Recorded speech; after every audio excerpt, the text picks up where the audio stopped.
अस्सलाम वालेकुम। ओके जी, transformation, four transformation हम कर चुके हैं। Reflection, translation, rotation, enlargement. Reflection over X axis, Umair क्या रूल है? कोऑर्डिनेट्स में क्या चेंज आता है reflection over X axis?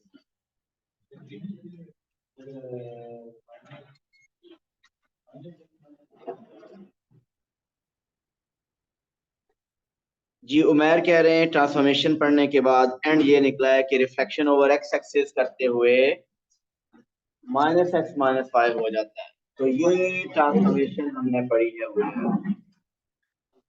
Transformation topic आपका एंड हो रहा है और हमें रिफ्लेक्शन में चेंज अभी नहीं पता। उमैर,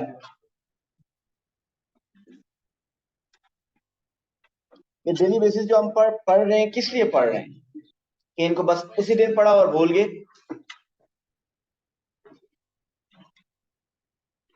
जी, रिफ्लेक्शन ओवर एक्स एक्सिस में अहमद बताइए क्या रूल है?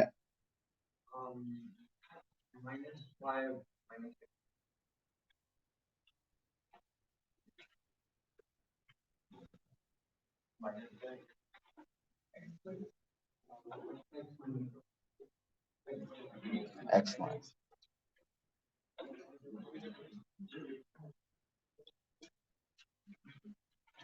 ये देखिए, जब तक मैं इधर क्वेश्चंस कर रहा हूँ बहुत जबरदस्त हो रहा है। ये सिर्फ मैं ही कर पा रहा हूँ।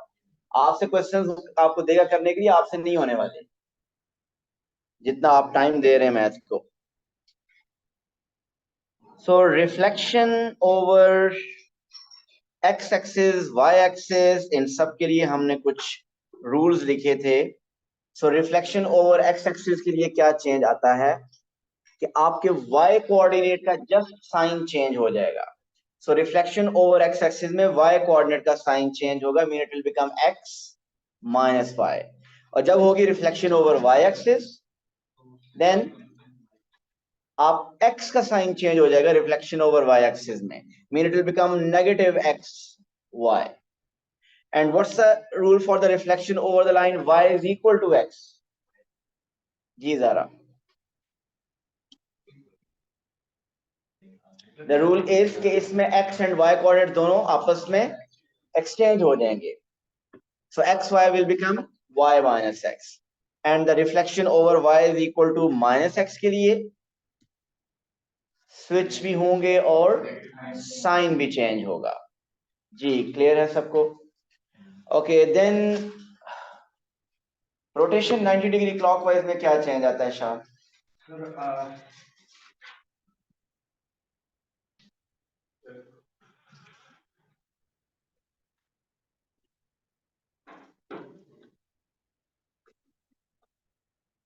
शान, टॉपिक तो एंड हो गया, हमें आता तो कुछ नहीं है, इसका मतलब है। चलिए ठीक है, थोड़ा सा हम सोच लेते हैं, आधा एक घंटा सिर्फ वेट करते हैं। आता है, उनको याद आ जाएगा। जी हयान,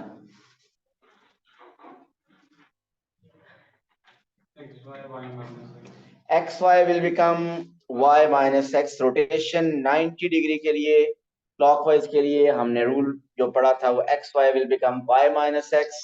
90 डिग्री एंटी क्लॉकवाइज के लिए it is minus y x minus y plus x. दोनों में 90 डिग्री में आपकी पोजीशन स्विच हो जाती हैं। क्लॉकवाइज में x का साइन चेंज होता है और एंटी क्लॉकवाइज में y का साइन। और 180 डिग्री के केस में स्विचिंग बिल्कुल नहीं होती, जस्ट साइन चेंज हो जाते हैं, mean x will become minus X and y will become minus Y. So इस तरह से हमने कुछ, अब हम क्या करते हैं, कुछ क्वेश्चंस अटेम्प्ट करते हैं। उसमें ट्रांसलेशन भी हो सकती है, रोटेशन भी हो सकती है, एनलार्जमेंट भी। आप बताइए कि अगर किसी क्वेश्चन को डिस्क्राइब करना हुआ तो सबसे पहले हम क्या लिखेंगे? उसका नेम ऑफ द ट्रांसफॉर्मेशन। और अगर वो ट्रांसफॉर्मेशन हुई ट्रांसलेशन, तो ट्रांसलेशन के साथ उमैर फर्दर क्या मेंशन करेंगे? पूछा क्या? आप आगे पीछे ध्यान दें कि आगे पीछे क्या चल रहा है आपसे, मैं आपको ही देख रहा हूँ। जी क्या पूछा मैंने कि आपको अगर किसी क्वेश्चन में डिस्क्राइब करनी हुई ट्रांसफॉर्मेशन, सबसे पहले आप क्या करेंगे, आइडेंटिफाई करेंगे कि वो ट्रांसफॉर्मेशन है कौन सी। अगर वो ट्रांसफॉर्मेशन आपको लगा कि ट्रांसलेशन है, सो ट्रांसलेशन के साथ आपको ट्रांसलेशन का कॉलम वेक्टर लिखना होगा। अगर आपने ये आइडेंटिफाई कर लिया कि वो रिफ्लेक्शन है, तो फिर रिफ्लेक्शन के साथ क्या मेंशन करना होगा, रिफ्लेक्शन लाइन। रिफ्लेक्शन लाइन की इक्वेशन या लाइन ऑफ सिमेट्री उसको कहते हैं। अगर हुआ रोटेशन, तो रोटेशन के साथ हमें क्या मेंशन करना होगा, centre of rotation, angle of direct rotation and also the direction of rotation. और अगर वो हुई एनलार्जमेंट, सो एनलार्जमेंट पहले मेंशन करेंगे, उसके साथ two additional things mean scale factor and centre. Okay जी, कुछ क्वेश्चंस हम करते हैं अब।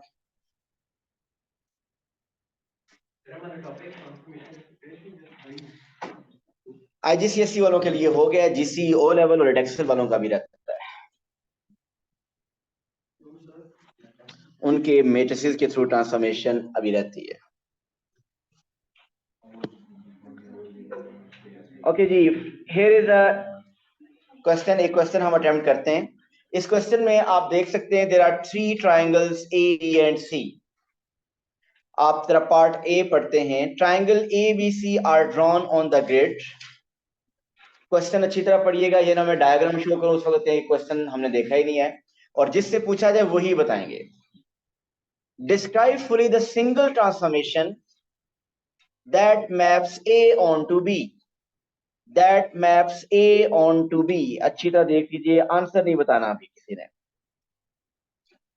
Describe the transformation which maps A on to B. Fatih.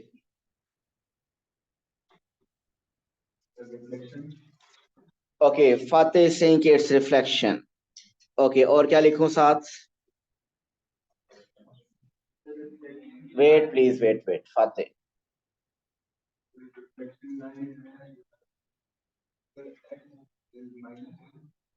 x is equal to -1, सही कह रहे हैं।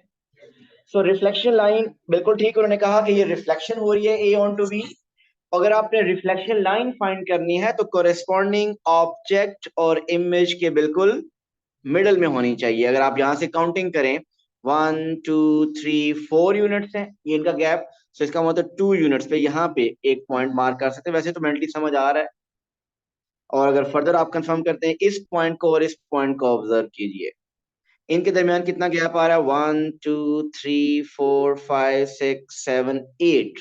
तो 8 का गैप मीन मिडल में फोर्थ पे होगी, 1 2 3 4। तो ये दूसरा पॉइंट भी हमने फाइंड कर लिया। तो वैसे इसकी जरूरत नहीं थी जो मैं ये कर रहा हूँ, मेंटली समझ आ रहा है कि इसकी रिफ्लेक्शन लाइन एग्जैक्टली इन टू ट्राइंगल्स के मिडल में है। और इस लाइन की इक्वेशन क्या है, x is equal to -1।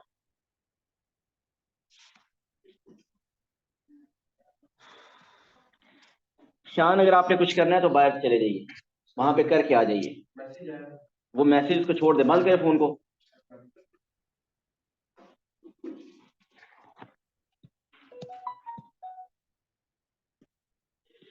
B part जरा देखिए जी। Describe fully the single transformation that maps A on to सी।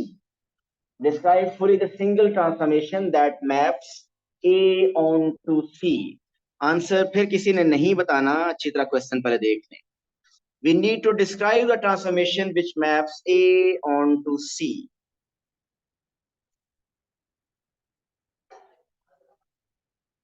जी बताइए। ओके जी, रोटेशन उन्होंने कह दिया A onto C is A onto C। Rotation आगे बताइए। वेट, और कोई नहीं बोलेगा।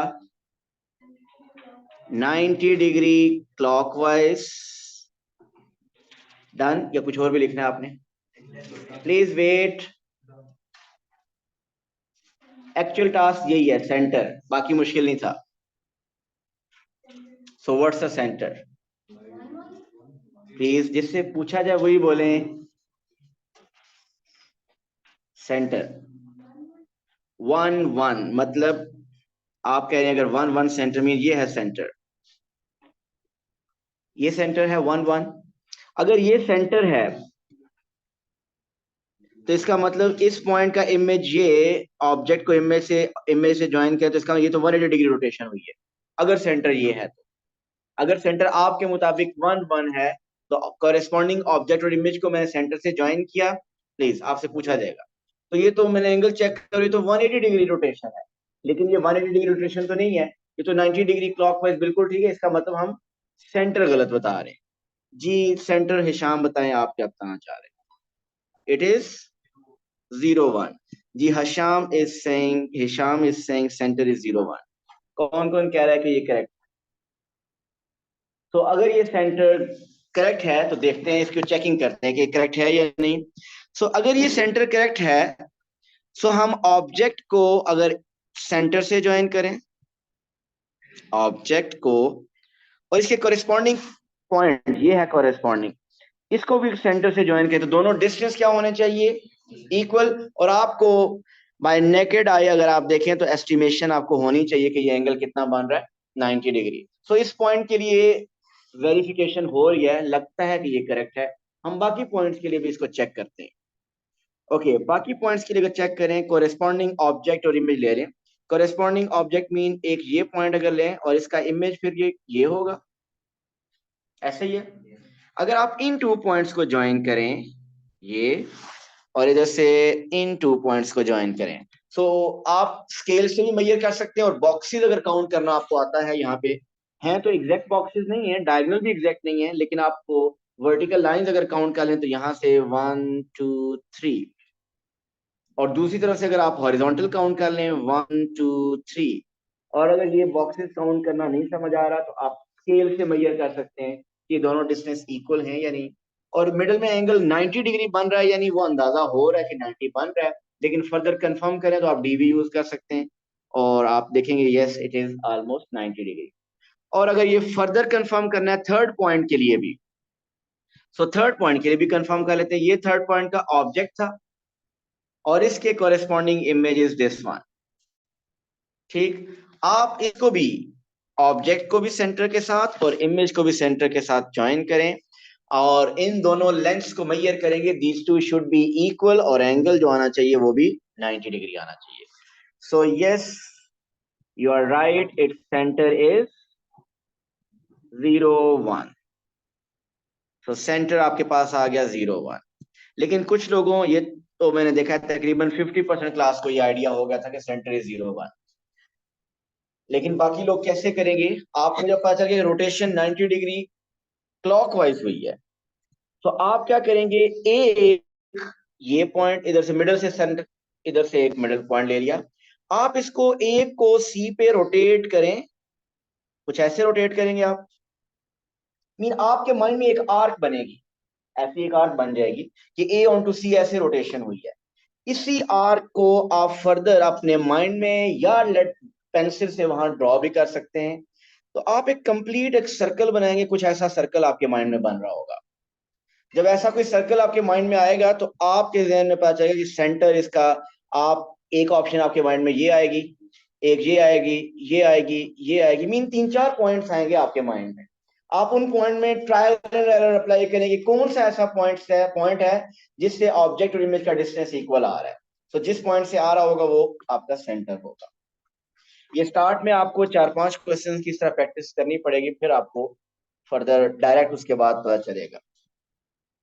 ओके जी, इसका एक लास्ट पार्ट है, C part. Triangle D is the image of triangle A after an enlargement, scale factor 2 with center 1 2, draw triangle D। so इसमें ड्रॉ करना है, पार्ट 1 और 2 जो थे उसमें डिस्क्राइब करना था। so इसमें ड्रॉ करना है, क्या ड्रॉ करना है? एनलार्जमेंट, स्केल फैक्टर 2 है और सेंटर इज 1। सो देखते हैं where is center. Center is 1 2। Center 1 2 mean सबसे पहले हम सेंटर लेबल करेंगे। सो सेंटर यहाँ पे किधर है? 1 2, x1 y2, this is a centre. एक मेथड मैंने बताया हुआ है, कोई मेंटली बता सकता है कि इमेज के कोऑर्डिनेट्स कहाँ होंगे, तीनों पॉइंट्स के कोऑर्डिनेट्स कहाँ होंगे? बताइए कहाँ पे कोऑर्डिनेट्स बताए ना। हाँ जी, एक पॉइंट ये कह रहे हैं कि जी 5-2 पे बनेगा, सही कह रहे हैं ये। लाइट ऑफ कर दे भाई।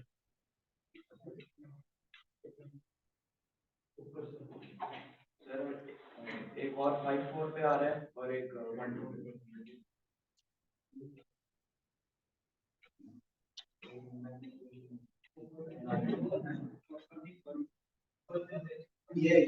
ओके जी, मेंटी हो सकता है कि आप देखें एक बात इसमें कोई इनवेरिएंट पॉइंट है।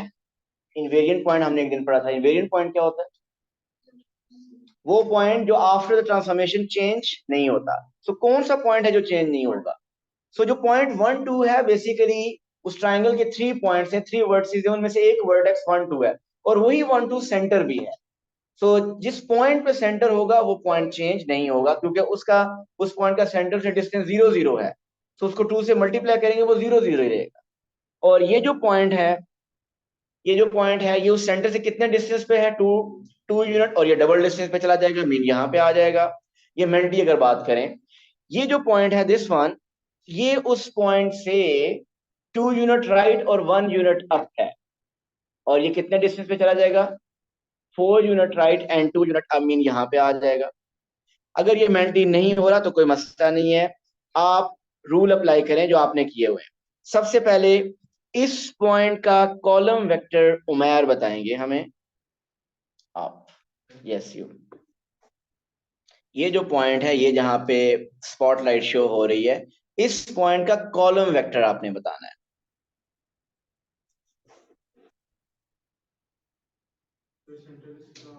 वेट जी, सेंटर 1-2 वो भी लेबल हुआ है।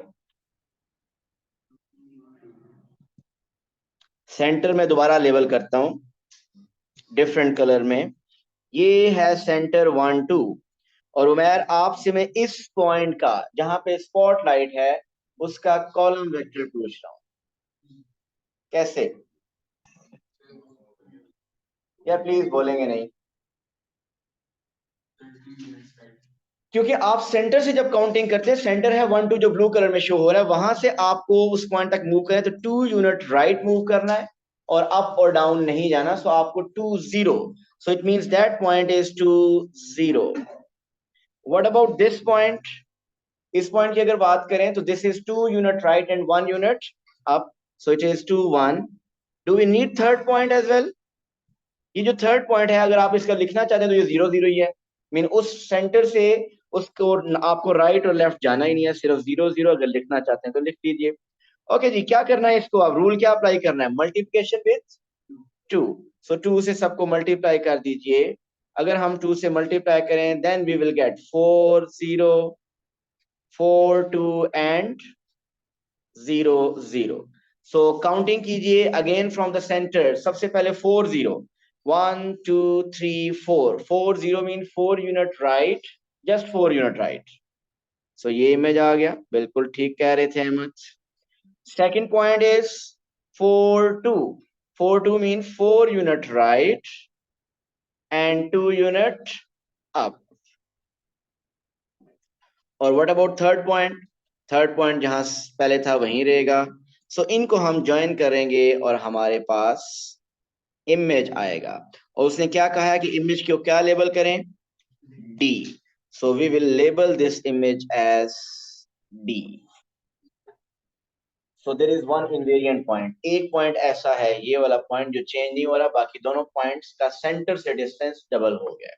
ओवरऑल शेप में हर कॉरेस्पॉन्डिंग लेंथ भी डबल हो गई है और एरिया 4 टाइम्स इंक्रीज हो गया है। एरिया स्केल फैक्टर का स्क्वायर होता है जी। नहीं, डायरेक्ट कर सकते हैं। अगर आप डायरेक्ट कर सकते हैं तो कर लीजिए। ओके जी, next question.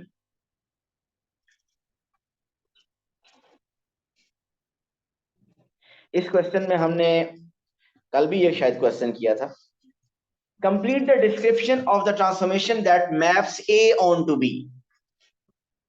A on to B कौन सी ट्रांसफॉर्मेशन हो रही है, उसने एनलार्जमेंट लिख दिया है आपको। ए ऑन टू बी एनलार्जमेंट बिल्कुल लिखा हुआ है। हमने फाइंड क्या करना है कि स्केल फैक्टर क्या है।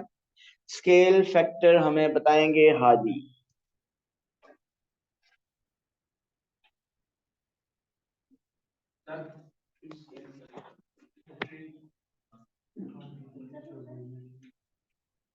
जी हादी।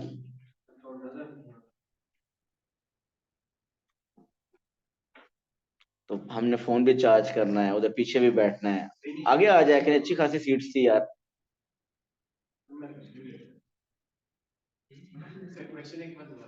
ए on to B transformation describe करें। स्केल फैक्टर बता दें।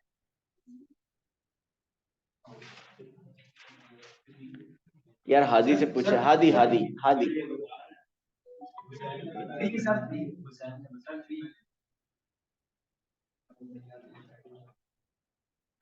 बैठा ही रहने दो हैं। स्केल फैक्टर 3, चलो ये आपने आपकी जगह उन्होंने बता दिया है। स्केल फैक्टर सबको पता चल रहा है 3 है। ये सेम क्वेश्चन कल भी हमने किया था। सो स्केल फैक्टर इज 3। और अगर कहे, चलिए इसकी बाद में बात करें। व्हाट्स द सेंटर 4 2, ये भी कल हमने किया था। सो स्केल फैक्टर कैसे फाइंड करते हैं ये हमें बताएंगे Khadija.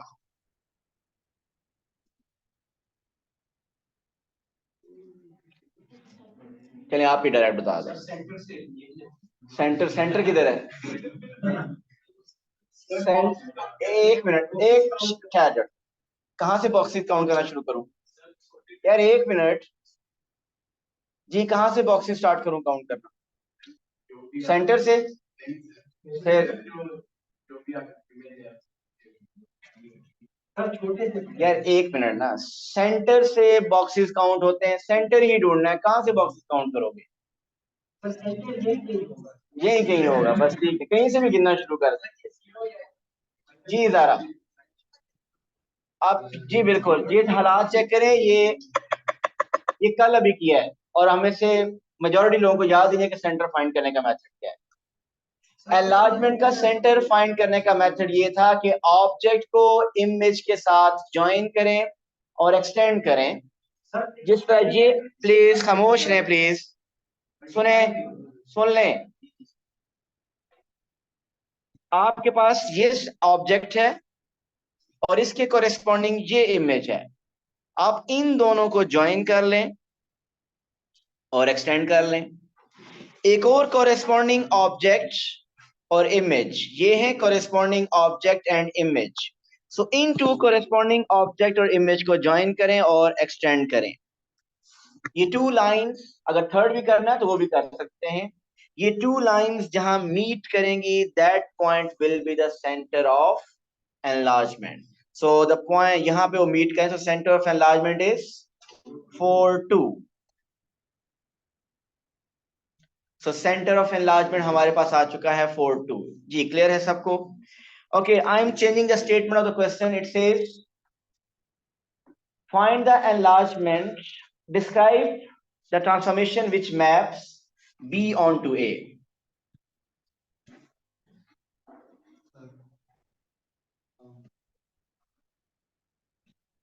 Describe the transformation which maps B onto A.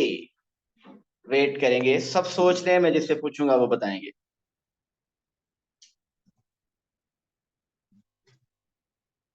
जी हरम, describe the transformation which maps B onto A.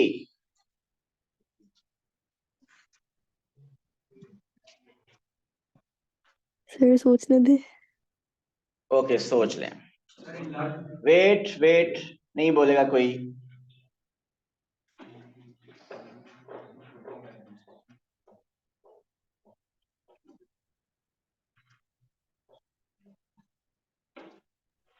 Sir enlargement का ऑपोजिट, लेकिन स्केल फैक्टर को हम 1/3 कर देंगे। बिल्कुल सही है जी। इसको भी हम, this is also enlargement. Enlargement में शेप लार्ज भी हो सकती है और स्मॉल भी, हम इसको एनलार्जमेंट ही कहते हैं। So B onto A enlargement हुआ है। एंड हरम, व्हाट्स द स्केल फैक्टर, क्या बताया आपने? 1/3। 1/3, it's not 3, it's 1/3. B onto A shape 3 times नहीं हुई, 1/3 हो गई है। A onto B 3 टाइम्स थी, जब B onto A पूछा तो आप देखिए B onto A जो लेंथ यहाँ पे 3 थी उधर 1 होगी, तो वो डिक्रीज हो गई, 1/3 हो गई है। And what's the centre? Centre change नहीं होगा, सेंटर चेंज करने का वही मेथड है, आप कोरेस्पॉन्डिंग ऑब्जेक्ट और इमेज को ज्वाइन करें, तो फिर 4 और 2 पे मीट करेंगे। तो इसका मतलब ये हुआ कि अगर रिवर्स ट्रांसफॉर्मेशन के बात करता है तो एनलार्जमेंट में सिर्फ और सिर्फ किस चीज का चेंज आएगा? स्केल फैक्टर का। अगर पहले स्केल फैक्टर 3 हुआ तो देन इट विल बिकम 1/3। अगर स्केल फैक्टर पहले 1/2 हुआ then it will become 2। So उसका रेसिप्रोकल, स्केल फैक्टर का रेसिप्रोकल हो जाएगा।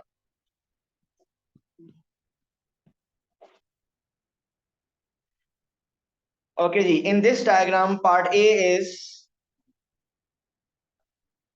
describe fully the single transformation that maps A onto B. A onto B हमें आलियान बताएंगे, मैं डायग्राम शो करता हूं। It is A onto B, Aliyan आपने बताना है, ठीक है।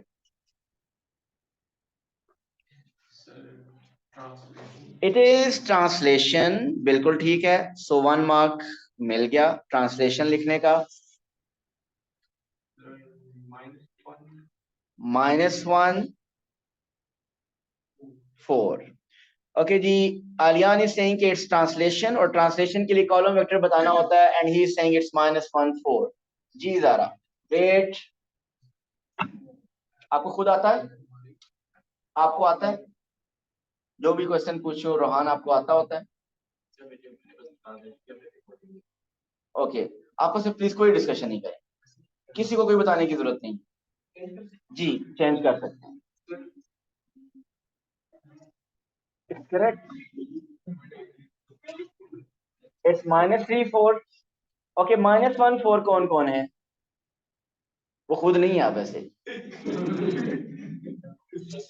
सो आपकी सपोर्ट में लोग अभी भी हैं, आपने अभी ड्रॉ कर लिया हालांकि। सो इट इज -3 4। कैसे -3 4? देखिए, कोरेस्पॉन्डिंग पॉइंट से कोरेस्पॉन्डिंग पॉइंट ही जाना चाहिए। आपने अगर ये पॉइंट लिया है, इस पॉइंट से काउंटिंग स्टार्ट करें तो इसके कोरेस्पॉन्डिंग इमेज कौन सा है? वो ये है। सो अगर आप यहां से काउंटिंग स्टार्ट कर रहे हैं, सो आपका इमेज इसके मुताबिक यहां पे बन रहा है, तो यही काउंटिंग करें। आप देखें, स्टार्ट कहां से करना है? ऑब्जेक्ट से। Object is A on to B लिखा हुआ था। सो आप 1 unit left, 2 unit left, 3 unit left. So ये 3 यूनिट लेफ्ट हो गया, and then 1 2 3 4, 4 unit up. So 3 unit left, 4 unit up mean -3 4। अगर कोई और पॉइंट लेना चाहें, if you want to take this point, so इसके कोरेस्पॉन्डिंग फिर इमेज आपका ये होगा, उसकी काउंटिंग करेंगे। सो यहां से अगर स्टार्ट करें तो it's still 1 2 3, 3 unit left and 4 unit up. So ये थी आपको क्वेश्चन था, describe the transformation which maps A onto B. Okay, now the question is describe the transformation which maps B onto A. Wait,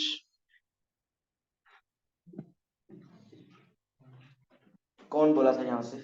बताएं जी। Translation, सो पहले हम लिखेंगे B onto A भी क्या है? ट्रांसलेशन है। सो अब आपने जब कॉलम वेक्टर काउंट करना है, वो कहां से स्टार्ट होगा?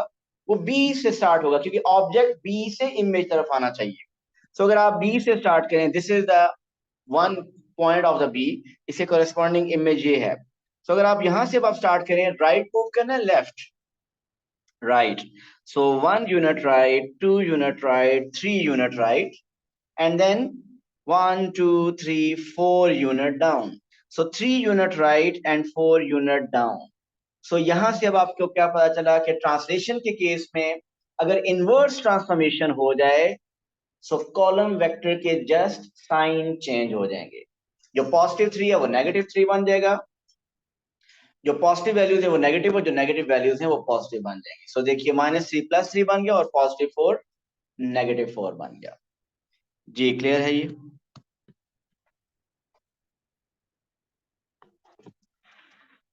So next is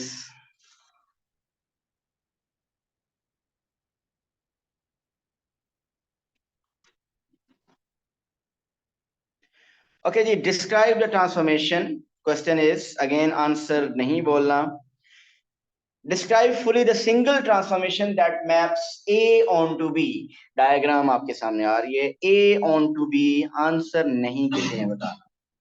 अगर किसी को डायग्राम क्लियर नजर नहीं आ रही तो मैं आपको बताना चाह रहा हूं कि this is A red colour में and this is B. So describe the transformation which maps A onto B. मीन रेड से ब्लू पे ट्रांसफॉर्मेशन हमें बतानी है। वेट जी, अहमद नागरा, हाँ जी, हुसैन, सॉरी हुसैन, बताइए जी। अहमद कह रहे हैं कि reflection y is equal to minus x. Umair इसको बताएंगे कि क्या ये सही है। उमैर, ओल्ड उमैर,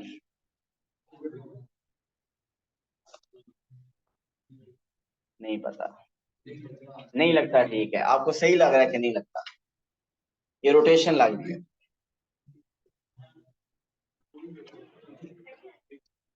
एक मिनट है जी, ये देखें एक मिस्टर उमैर, अगर ये रोटेशन हो ना, ये देखिएगा जरा, 90 डिग्री रोटेशन ड्रॉ करूं एक ही, अब कर लेते हैं ना। ये देखिए, अगर ये जो वर्टिकल लाइन है, जो वर्टिकल लाइन है ए में, वो जब अगर 90 डिग्री ऐसे वर्टिकल लाइन अगर 90 डिग्री रोटेट हो तो इस तरह हॉरिजॉन्टल हो जाएगी। सो ये हॉरिजॉन्टल हो जाएगी, बिल्कुल ऐसा ही है। ठीक है, हो गई है, ठीक। और वो जो पॉइंट यहाँ पे है, वो जब रोटेट होगा तो वो इसके नीचे आना चाहिए, ऊपर आना चाहिए। अगर रोटेट हो तो वो, अगर ये रोटेट हो तो वो पॉइंट इधर नीचे आना चाहिए था। सो ये A on to B, this is the rotation. लेकिन जो पहले बनी हुई है वो रोटेशन नहीं है। सो अगर वो रोटेशन नहीं है तो फिर एक बात, क्या ट्रांसलेशन है? नो। क्या एनलार्जमेंट है? ये दोनों तो बहुत इजीली आइडेंटिफाई हो सकती हैं। So remaining we are left with rotation and translation, so sorry reflection. So rotation का भी आपको पता चल गया कि ये रोटेशन नहीं है। तो रोटेशन नहीं है तो अब आपके पास रिफ्लेक्शन है। लेकिन रिफ्लेक्शन आइडेंटिफाई कैसे होगी कि रिफ्लेक्शन लाइन की इक्वेशन क्या है? इसमें रिफ्लेक्शन लाइन एग्जैक्टली यहां बन रही है, और इस लाइन की इक्वेशन क्या होती है? y is equal to minus x. So it's reflection over y is equal to minus x. Okay जी, next question is,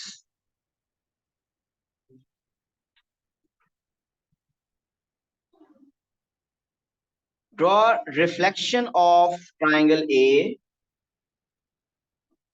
over the line y is equal to x. Draw reflection of triangle A over y is equal to x. So triangle A को y is equal to x पे reflect करना है। Okay, two methods, दोनों method में बताता हूं। पहला method जो हमने, अगर आपको याद हो, सबसे पहले कंस्ट्रक्शन के थ्रू, कि हम काउंटिंग करते हैं बॉक्सेस की, उसके थ्रू मैंने बताया था। सबसे पहले हम वही मेथड करते हैं। आप सबसे पहले क्या लाइन ड्रॉ करेंगे? y is equal to x. Where is the line y is equal to x? ये -2, -1, 0, 0, 1, 1, 2, 2, 3, 3, 4, 4, ऐसी लाइन होगी। This is the line y is equal to x. अब आपके पास ये line y is equal to x है, इसको हमने रिफ्लेक्ट करना है। एंड सबसे पहले इस पॉइंट को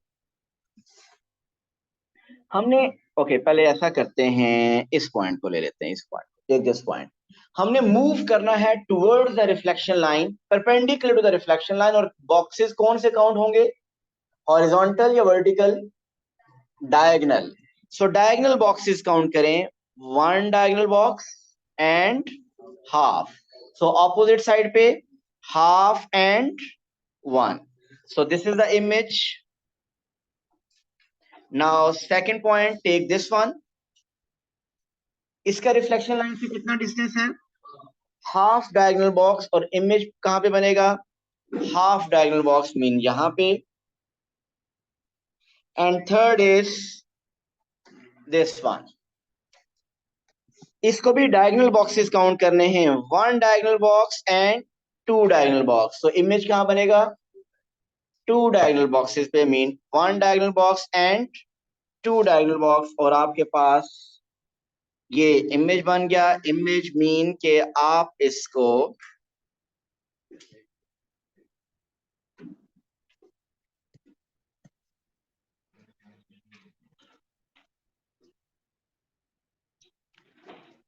okay, this is one way of drawing the reflection of A over Y is equal to X. What's the other way? Other way, अगर आपको रूल्स याद हैं, रूल्स कौन से जरा देखिएगा। आप सब पॉइंट्स के कोऑर्डिनेट्स बता सकते हैं मुझे क्या होंगे? ए फर्स्ट सब पॉइंट्स, इस पॉइंट के कोऑर्डिनेट्स क्या हैं? 0 1, इसके 0 3, और इसके सो 0 1 0 3 एंड -1 3। जी, आप में से किसी को reflection over y is equal to x का रूल याद है? क्या है जी? स्विच हो जाते हैं, इसके कोऑर्डिनेट स्विच हो जाते हैं, मीन इट बिकम्स y, ऐसे ही है। सो अब आप इनको स्विच कीजिए, mean 0 1 will become 1 0, 0 3 will become 3 0, और दिस -1 3, और इसमें कोई काउंटिंग नहीं है, सिंपली कोऑर्डिनेट्स हैं। अब इन कोऑर्डिनेट्स को प्लॉट कीजिए। Where is 1 0? ये है point 1 0। Where is 3 0? This is a point 3 0। And where is 3 -1? So 3 -1 is this one. आप इन 3 पॉइंट्स को ज्वाइन करें, और अगर आपको वो डायगोनल बॉक्सेस काउंट करना मुश्किल लग रहा है तो आई थिंक ये उससे ज्यादा इजी है, अगर ये आपको समझ आ गया और अगर ये रूल्स याद रहे तो। जी क्लियर है? सो प्लीज अपने पास पेपर्स टॉपिकल जो भी आपके पास हैं, अब आप ट्रांसफॉर्मेशन टॉपिक को उसमें से प्रैक्टिस करेंगे। Thank you so much. कोई भी आपको लेक्चर चाहिएगा उसके लिए मैसेज करेंगे, अभी बताने से कोई फायदा नहीं।